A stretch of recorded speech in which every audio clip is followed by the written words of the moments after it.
Somewhere, deep in the Ozark woods, lurks the two people everyone tries to avoid the most. If you're not careful, they may find you before you find them.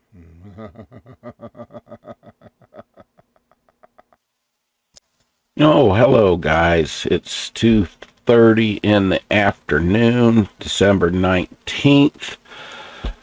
Oh, the kids are all sick up at the big house. I guess Michael's been sick for the best part of a week.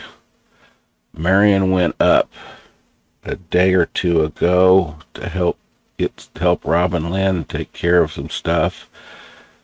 And I made the mistake of going up. Grandma's sick now. I'm not I'm not I'm I'm running a low grade fever, and I'm a little weak, achy, but I'm not, I don't know.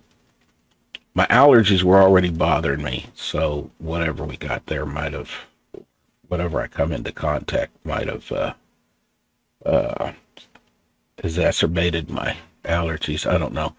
Uh, I'm really not too concerned about the COVID, actually, because uh, with me already having it 3 times, my immune system, I should be on hyper overdrive for COVID.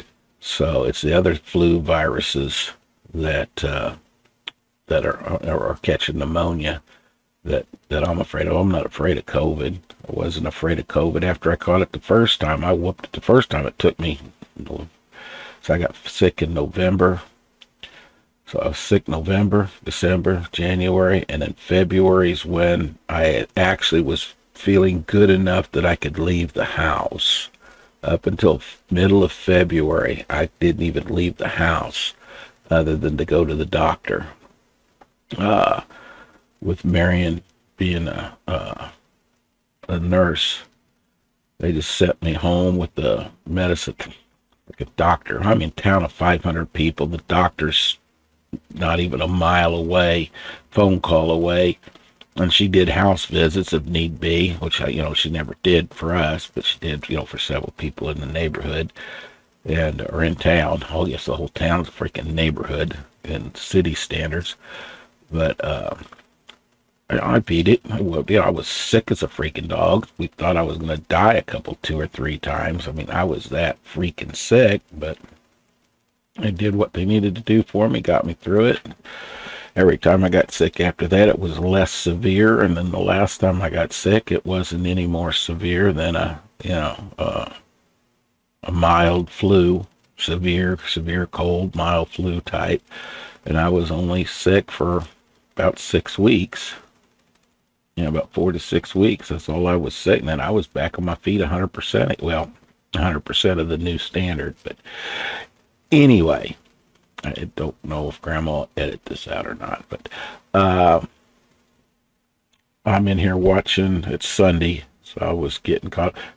Don't have TV. The only way I can get my news and information other than from the phone is from watching what's getting posted on YouTube. I know it's a sorry state of affairs, but I'm better off than some, I guess, when it comes to gleaning information from minimal sources.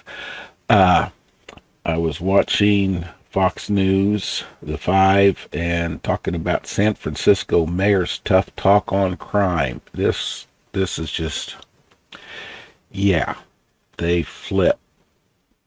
They'll say whatever they need to say at the time. That they're populous. They're populous. They're not worried about. They don't want to ruffle feathers. But anyway, let's get on with this.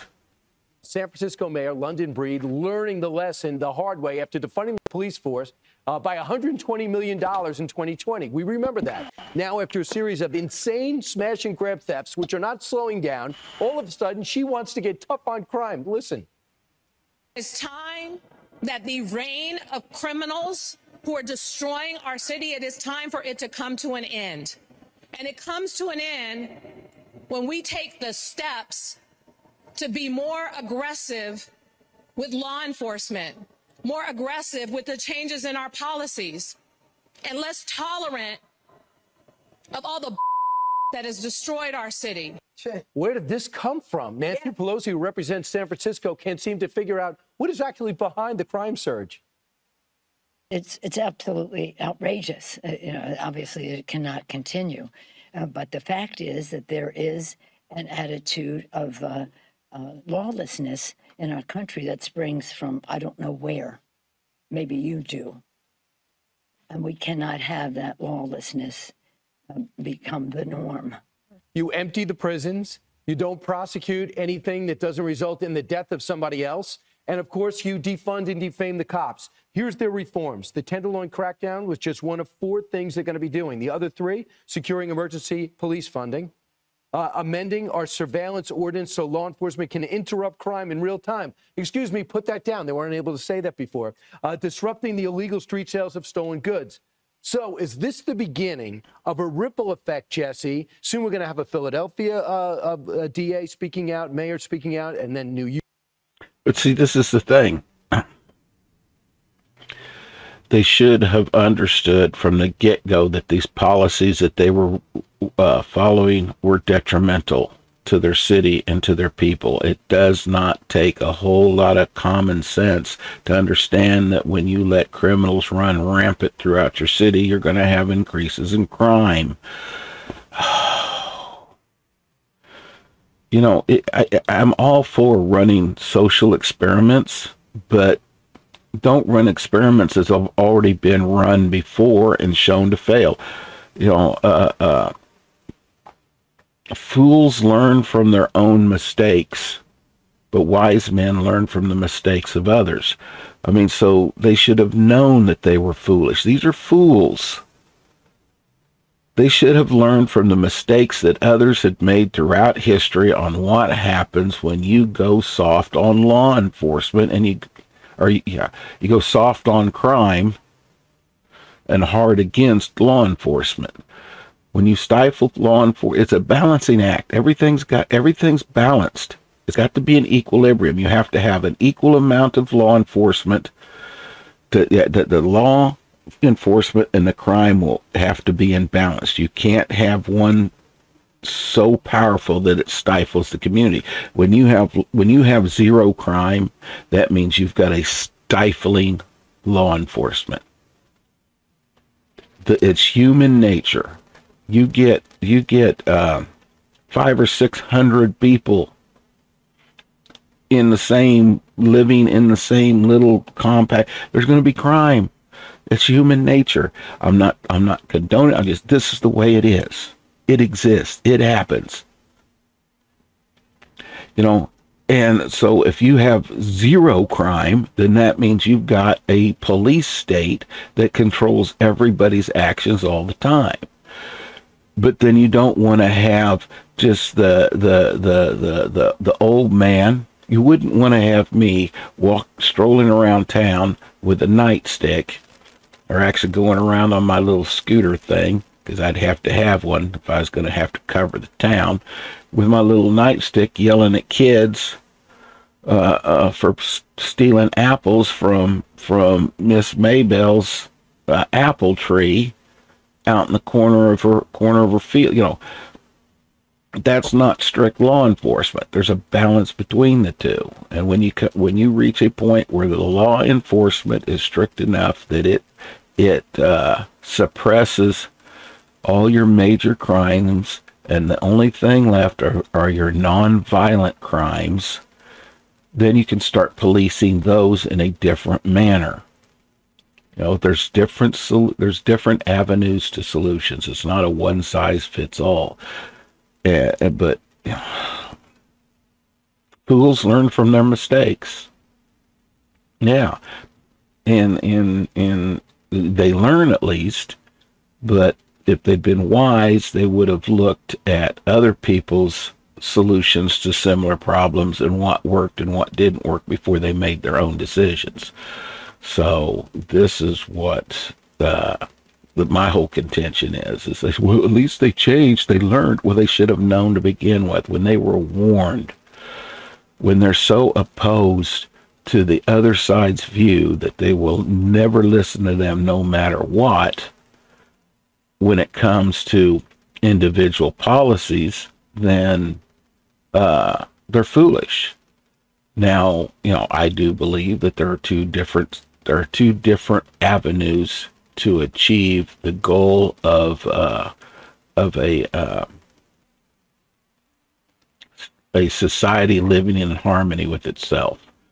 There are two different there's more than two, but right in this country there are two different avenues. There's the hive mind avenue, the democratic, we're all for one, and or one for all. Theirs is the one for all attitude. Everybody should be worried about everybody else, and don't worry about yourself. The queen bee will take care of you.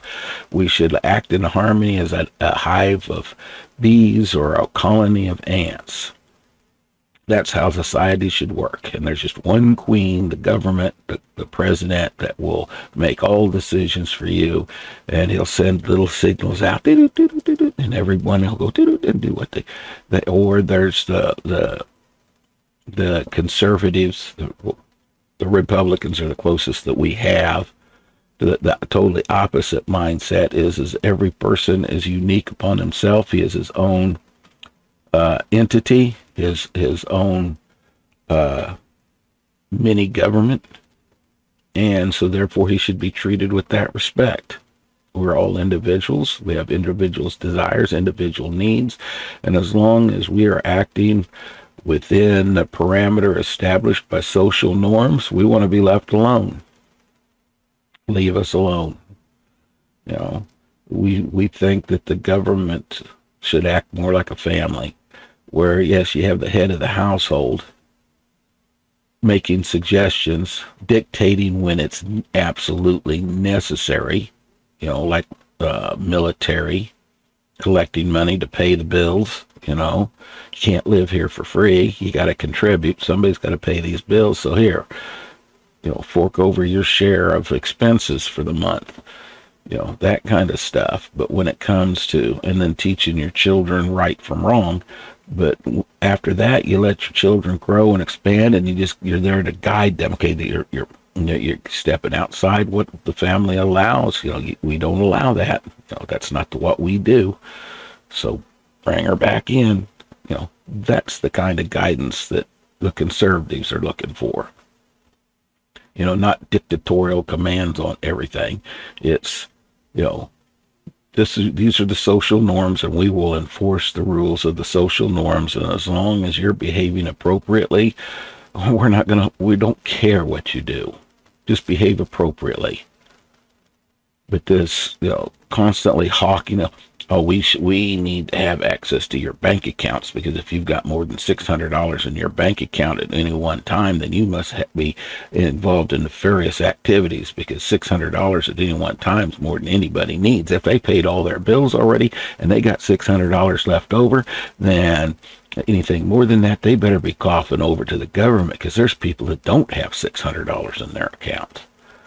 Oh, Jesus. Anyway. York, we got a new one coming in, and then Chicago, and then Los Angeles. Is this going to be a ripple effect? Every city will reach a breaking point. They'll reach it differently in different cities. Philly's reaching it pretty quickly. Otto van Bismarck, Brian famously said... Von Bismarck. Von Bismarck. Von? It was Van Morrison. Yeah. I think I said Von. No, you said Van. Fools learn from their mistakes. Oh, come on, dude. Steal my line. Mistakes. London Breed's a fool. She's got a cool name. Cool name. Cool name. Sounds like a villain in a Batman movie. But she's a fool because everybody knows you defund the police and do what they do, and you're going to have a crime surge. Come on, dude. You stole my reference. That's so uncool. But yeah, she's a fool. All these people are foolish. You can't keep doing this without expecting the same outcome. I blame the San Francisco voters. You put a fool in office, fool's going to do what a fool's do. You play stupid games, you win stupid prizes. That's all there is to it. And they played a stupid game by electing this woman, and they won stupid prizes. You elect a clown to office, and what are you going to get? A comedy show. Right. You know, you're going to vote A for people that circus. make stupid decisions. They have destroyed a crown jewel of California. It is now basically San Francisco, a tech mecca, surrounded by a filthy moat of degeneracy, lawlessness, criminals. And a 549 team. And drugs. And you know what happened here? I think what really happened, a bunch of business people came and said, we're going to get out if you don't fix this. Got it. And her poll numbers obviously are going to take a hit. And she's not going to be a national politician if she's going to ruin this city. Look what happened to de Blasio. He tried to run for president, got laughed out of the room. And he'll get laughed out of his governorship, too. So, Dana, is this a one-off, one speech, that it, or do you see something happening beyond this? Well, something happened. There was a straw that broke the camel's back. So it wasn't when the Walgreens were being looted for the last year or two that we've been showing that. It was when the high-end stores started getting looted, and so I assume... Yeah, so they weren't worried. They made noises about the Walgreens. Oh, you're hurting the little people. Walgreens are leaving, so now the people won't be able to get their medication. They're going to have to leave and go outside their community to get their medication. Oh, this is awful. This is terrible. Walgreens is so selfish and so greedy. But now you get these great big high-end stores that are threatening to leave, and these are the people that own these stores are the buddies with the politicians, because they're the ones donating all the money to the politicians, and now the politicians have got to go outside their community to get their high-end purses and their high-end dresses and their high-end jewelry, and they can't strut around town, you know, showing off all their bling. They have to go outside their community, outside their town. Well, when they're strutting around there, it doesn't mean as much because these people aren't their constituents, so no, we can't have that. You can't inconvenience us. So, yeah, so now they're going to start changing their tune when it starts affecting them directly. You know, it didn't affect them directly that every item on the Thanksgiving table was going to cost you $1 more. Plus, it was going to cost you handsomely to travel to go visit the family. So, all in all, you were spending, you know, I would not doubt whatever that if it did not cost the average family at least $250 more for this Thanksgiving than it did last. If they tried to recreate the exact same Thanksgiving, I bet you that everybody that showed up, and if you pooled up the extra cost that it cost for everybody to get there, for an average family of mom and dad and let's say 4 kids, because that's what I had 4 kids. I would say at least $250 is what it cost everybody pooled together to get there. You know, increased gas costs, increased food costs for the food that they bought, and then taking in inflation. $250 easy. You know, that's a lot of money for 6 people to pool up together, pull out of their ass. So no, but it didn't buy. Oh, it's only $1. It's only $1. Look at all the people who don't have, and you're complaining about $1. Well, you know, what about all the people that can't afford these high-end items? And now that it's it's just rules for thee, not for me. It was either the business owners and also some of her donors probably saying, the city, you're going to lose everything if you don't do something. Maybe when that cop got you. But she's got a problem in that the prosecutor is the one, he's under a recall, but that doesn't happen for another several months. And even if it would pass, I don't know if it would. So that's really the problem that she needs to fix. The last thing I would say is many of these, well, I shouldn't say many. Often you have seen women politicians, when they get into the position of something being tough, that they want to curse like that to sound tougher. And I think that it actually diminishes their power and their dignity. Very good point. Just real quick, specific for you, Judge. I watched William Bratton 1 hour ago on this channel, and he said, I don't care about the mayors. I don't care about the police chiefs. I only care about the DAs. Well, that's exactly the point. And as a former DA myself, what I can tell you is when this mayor said that she basically said, I hope that our DA will prosecute. She said, we expect law enforcement to react the way they should, and I hope the DA will prosecute. As the mayor, she's got some skin in this game, and she can force the DA in ways that you and I can't figure out to prosecute. And make no mistake, lawlessness begets lawlessness. What's going on around the wharf in San Francisco, where fentanyl is killing kids, they're not necessarily overdosing, but they're dying because it's murder. And this is the thing. I think the official number is like 100,000 people overdosed on fentanyl last year, and it's expected that actually it could be several magnitudes. It could be hundreds of thousands, not 100,000. It could be hundreds. It could be 10 times that. We don't know for sure.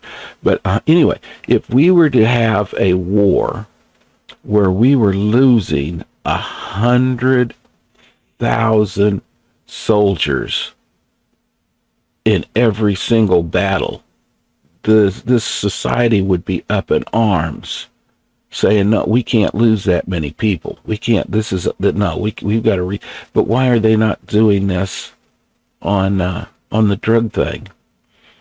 My biggest thing is okay, when the towers got hit and went down, that was evil. That was awful. Yeah. But my whole thing was more people die every year on our nation's roads and highways. Why are we not so upset about that as we are about this one incident where these mass casualties? People died. Terrible, yes, very bad. People dead, not good. But why is it terrible when it happens all at once, but acceptable when it happens one at a time over 365 days? When in the long run, at the end of the year, we had more people die in accidents on our highways and roads than what died in airplane crashes, even with the towers. We put those two towers in with the casualties of airplane crashes. And if you look it up, more people died on our nation's roads and highways than died in airplane accidents. But why are we so up in arms with airplanes accidents, and now we've got all of these restrictions and all of this shit that we've got to go through at the airport to get on an airplane, but they're not tightened up the restrictions on automobiles and traffic, and we're still losing just as many lives. The reason why the death rate dropped since COVID is because of the lockdowns. But you could be pre-COVID. More people died on our roads than died in terrorist activity. Why are we not reacting with equal fervor on protecting our roads and protecting the individuals who have to utilize our roads and highways? Why? Where's the outrage at the little children that are dying? More children die in road accidents than die on airplanes and terrorist activities. Why are we not upset about the children dying in road accidents as fervently as we are the children that die in terrorist activities? It makes no sense. It's not logical. In addition to their selling stolen goods and counterfeit goods, you've got all of that crime in that area, then it's only going to get worse. And I really believe, number one, she's either stupid to have signed on to defunding the police a year ago, or she is only into the ideology so much, that left-wing ideology, that she doesn't care about the people of her city. Right. That's what it is. They are so vested in the ideology, the socialist ideology, that's all they care about is the survival of the ideology. They do not care about the people that it affects. They only care about the ideology, this belief system. That's all they care about. And but see, that's the hive mind attitude. We don't care about the individuals. It's the survival of the community, the survival of the hive. That's all that matters. We don't care about the individuals, because individuals are going to die. We're going to work them to death. That's just what it. There are some that's their intent in our society, is we work them to death and then we dispose of them, make rooms for the next ones. They don't care about the individuals, and they never will, because that's not within the ideology and the platform of the socialist communist manifestos. No. The individuals do not matter. So how can you people support this? When you want, as selfish as we tend to be as human beings, why do we give up our own freedoms? Oh, it's because we're lazy. That's the reason why. We don't want to take care of ourselves. It's easier to let mom and dad. We grow up taking care of ourselves.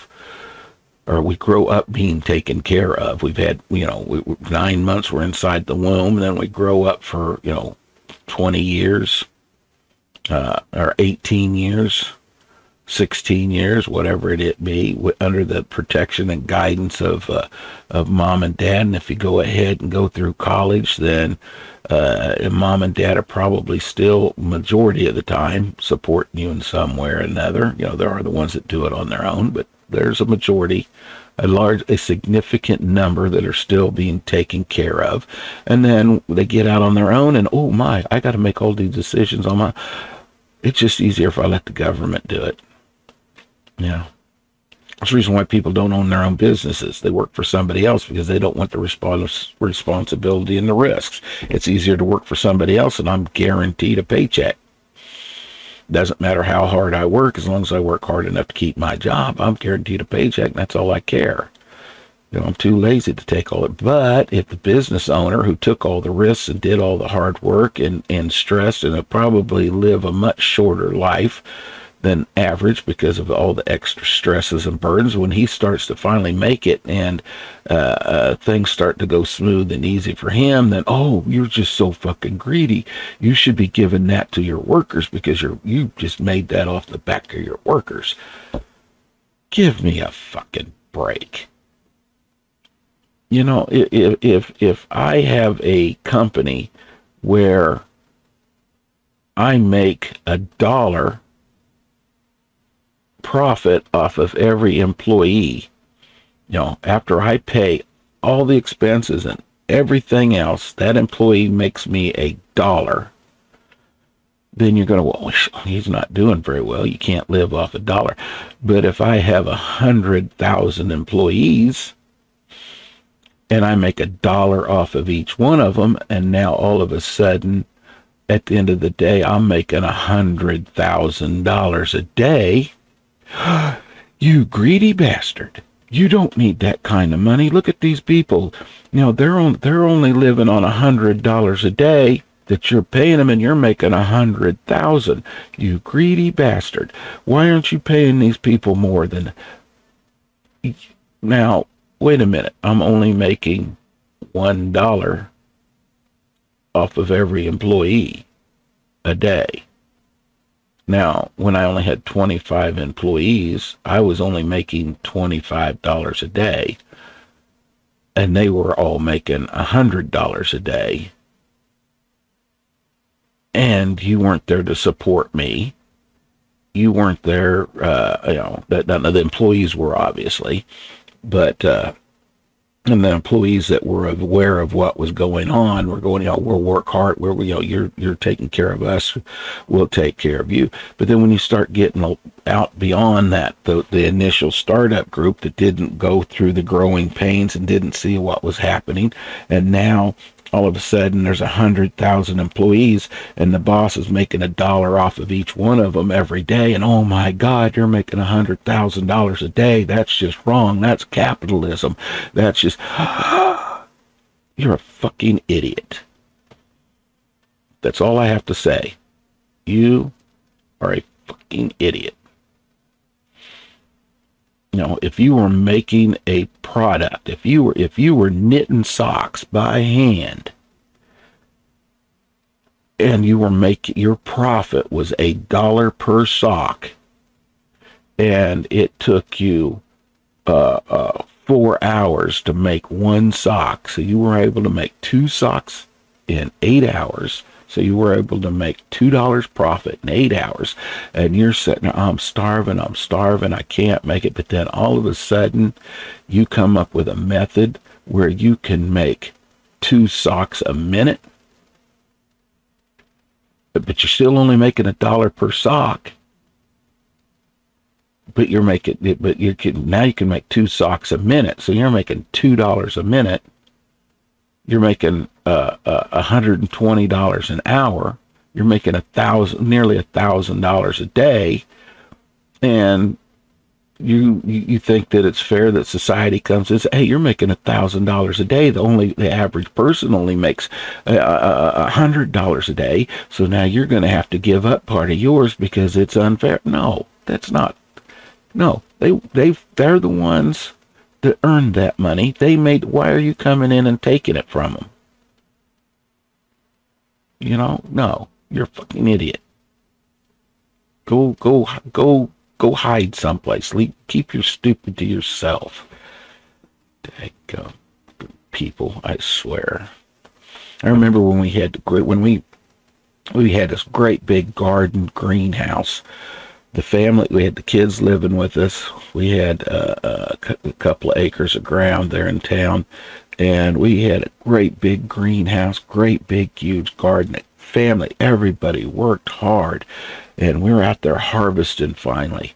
Finally, the fruits of our labors are coming in, and the kids are all excited. The little kids are picking the cherry tomatoes off the vines and eating them faster than they're putting them in the bucket. I mean, everybody's going, and I said, okay. When we're halfway through it, everybody's tired, but we're excited. I said, okay, now we need to take and remember half of everything that we harvest, we got to take down to City Hall and let them distribute it to the poor and to the needy. And those kids, what? I'm not going to give up half of what I worked for. I'll share some, but I ain't going to give up half of it. If they want some of it, they can come and work for it. I'll share, but I ain't going to give up half. Oh, yeah. Touched a nerve, didn't it? When you actually had to work hard for something, and all of a sudden somebody was going to come in and take it from you. No, can't have that. But yet these are the same very children that thought a lot of these good policies where they were getting free shit from the government were good, not realizing that somebody had to give up something so you could get it. You weren't getting free shit for nothing. Somebody paid for it. And once it hit home, it's oh no, we're not having that. I'll give up some because out of the love of my heart, and that's the right thing to do, but I ain't giving up half of this stuff. No, I worked too hard for it. Welcome to reality, children. Welcome to reality. So she either believes that all police are racist serial murderers, or she doesn't give a damn about the people. She seems to have changed her mind, Geraldo. Yes. Or she changed her mind sincerely because she understood finally. How long? It took a year? Sometimes it takes people a year. Once again, Geraldo, since the whole Al Capone's vault thing, you've got no credibility, dude. You've not got no credit. Your whole career is based off of this whole, everything you do. It just reminds me of Al Capone's vault. She learned, maybe she saw the light. She's a fool, because it was obvious what was going to happen with the decisions that she made. She's a fool. Yes, I'm glad that she saw the light, but that does not eliminate the fact that she's a fool. Quit overlooking that. Now, if you were to admit, yes, she was a fool, yes, she should have saw this coming. At least she changed course, but she should have saw this coming. The Titanic sank because they didn't listen to the warnings. They should have saw the icebergs coming. Oh, the captain of the Titanic was a fool because he didn't learn from the mistake of others and the warnings of others. He took an unnecessary risk and people died. She took an unnecessary risk and people died. You know, so she's a fool. And until you admit that she's a fool, and until that you admit that she ignored good advice and that she took bad advice, until you admit that, I have no respect for you. 456 people were killed in San Francisco I think in a year. when I interrupted Dana, I think that it was when that security guard, the ex-cop, got shot outside one of those stores when the gang looters were there. But the number one job of government is to keep people safe. Whatever her aspirations. Remember, wasn't Kamala Harris the DA of San Francisco also? Whatever, and she was a crime buster.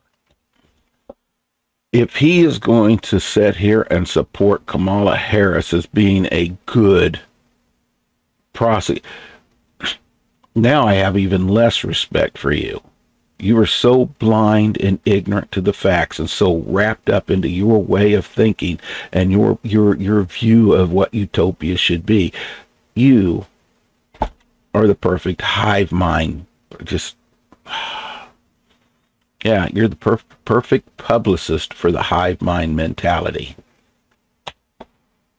She was a real buster when she was the DA there. Not really. She had a very good reputation. The city was safe. They weren't all the homeless around. So I'm okay with London Breed, as Jesse points out, greatest name in politics. I'm okay with her being born again. Let her be born again. Let them all be born again. And you want to see action. I want to see I want to see people being held responsible for the crimes they commit against society. Society being safe from people who are degenerate and dysfunctional and greedy. And finally, I just know Republicans have so much. They have so much money. So why were you not standing up and howling against what they were doing, against their social experiment, knowing that it was going to fail?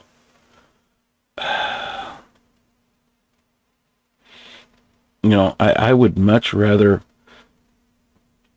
be guided and directed by somebody who was right from the get-go than by somebody who it took them half the war to figure out that they were a fool, and that at least half of the lives that were lost in the years of the war up to this point were lost. I made some really bad mistakes, but now I'm born again and we're going to change course. And too bad for those, but it's a learning cycle. And now we've learned. No, we knew from the beginning. Obviously, the other side was better at what they were doing because, they were winning the war. You were losing the war. So who's the fool? I don't. Yes, we all have a learning curve that we have to go through. But when it's obvious that the choices that you are making are going to end badly, but you make them anyway out of the guise of a social experiment, then you're a fool.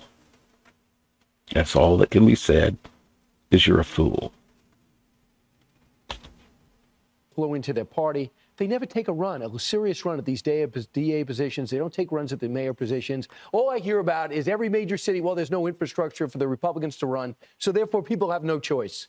But unfortunately, I'd have to leave it there. Maybe because it was such a great point, I've dumbfounded the whole panel. You can stretch it out then. All right, thank you. Hey, Sean Hannity here. Hey, click here to subscribe. Now, anyway, let's get out of here. Get out of here. There we go. Let me minimize this down. All right, I need to end this up. I'm already at 38 minutes, so Grandma's got some editing to do, and I'm sure there's quite a bit that she can take out. But that's probably going to end up being a two-part anyway, until we can do longer than 15-minute videos. So anyway, I'm going to let you go. Hopefully you guys gleaned a little bit of something out of my rant. Maybe some of it can be useful for you in your thought processes. Hope everything's going good for you. Love you, kids. Love you with all my heart. And remember, enjoy how bad it is today, because it's going to be worse tomorrow. Love you. Bye.